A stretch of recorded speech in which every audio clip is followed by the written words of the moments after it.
Okay, so I can imagine it's been a long but very rich day. Lots of thoughts and lots of great ideas and lots of initiatives and lots of, I think, better understanding of the opportunities available in terms of funding and in terms of cooperation on the long term. And just to wrap up the couple of days, and today in specific, of course, with the African continent altogether, I would like to welcome Mr. Makuria Asefu, Regional Water Sector Manager from the African Development Bank Group, just to give us your insights and the final message for this conference. Please.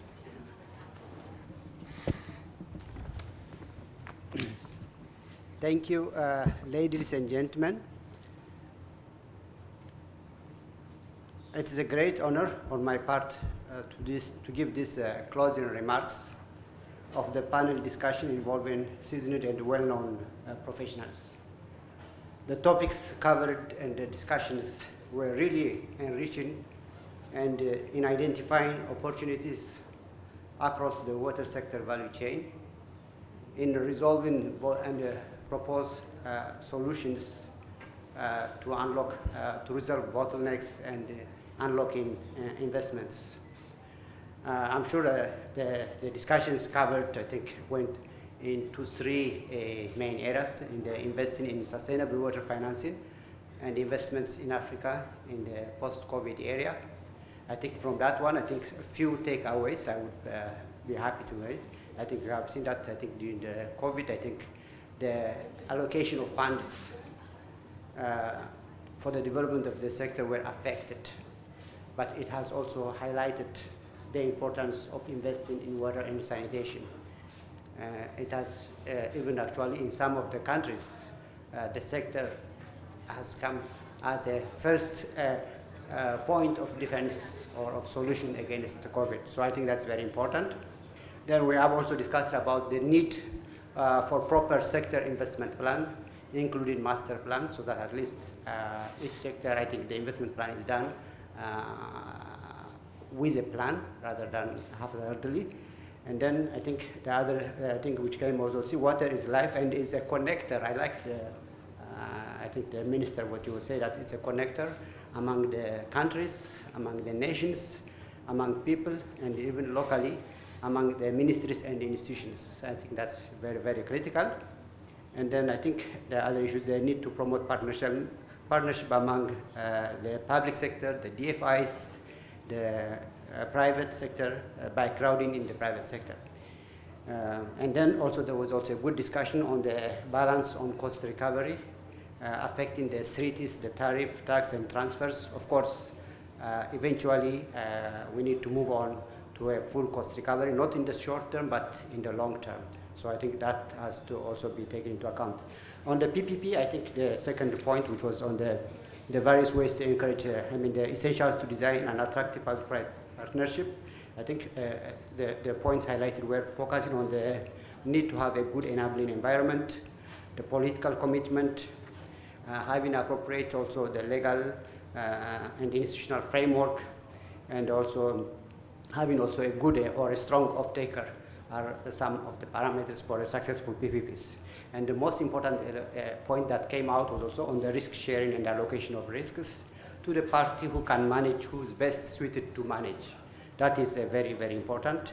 And I liked also the discussion on the PPP versus EPC. I think that was very good discussion, even though I think it's important also when you design a PPP, you have also to do also a very good analysis in terms of the public sector comparator. So then on that basis, then the decision makers can make very good informed decisions.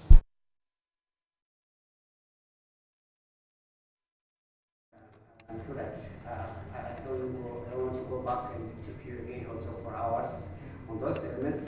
But I think what's very important, I think the message that came out of this very the growing financing gaps.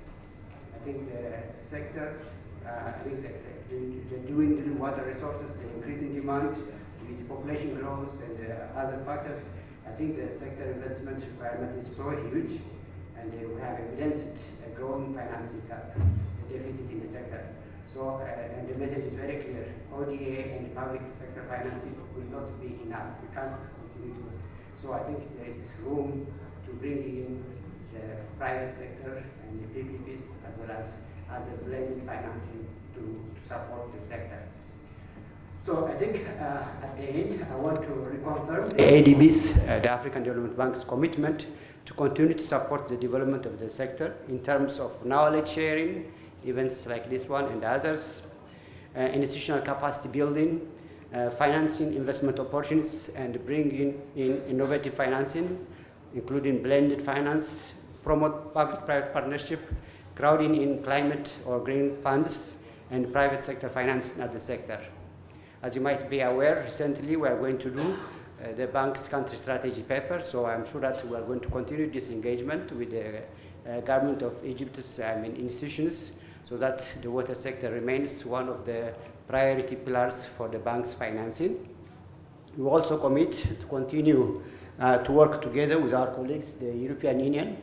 Here we have very good products, blend of financing, so I think on that one, we believe that we are going to continue to work with you as well as the other MDBs to ensure that the best financing package or instruments are available to finance the sector.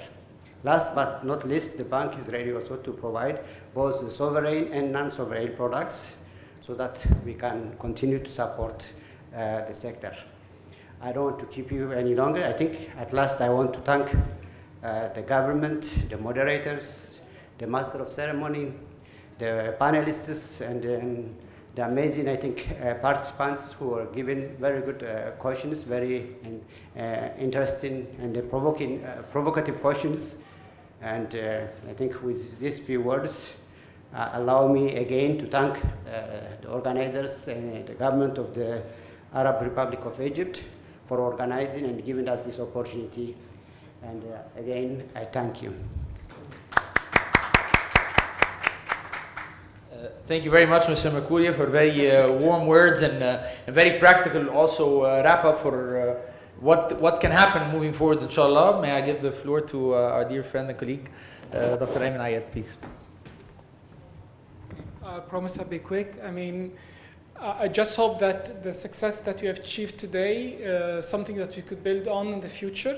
This could be only the start. I hope next year we'll meet again here in the second edition with more participants, with more panelists, with more, let's say, hot topics to discuss, and hopefully next year we can bring together myself from the EU side, Makuria from African Development Bank. We could bring you practical cases where a joint cooperation have been initiated or, even implemented if you are that lucky. I think today's discussion showed us the different views from the public side, from the private side, from even different prioritization, different views. And I think the conclusion that have been outlined by Makuria today would be a cornerstone or a base that we will build our future programming on, and hopefully we'll have something concrete. And I'm sure that today's discussion will be something we'll put in the back of our mind when we start planning next year for our intervention. I won't be long. Thank you all for your kind patience. God bless you, and see you next year. Thank you.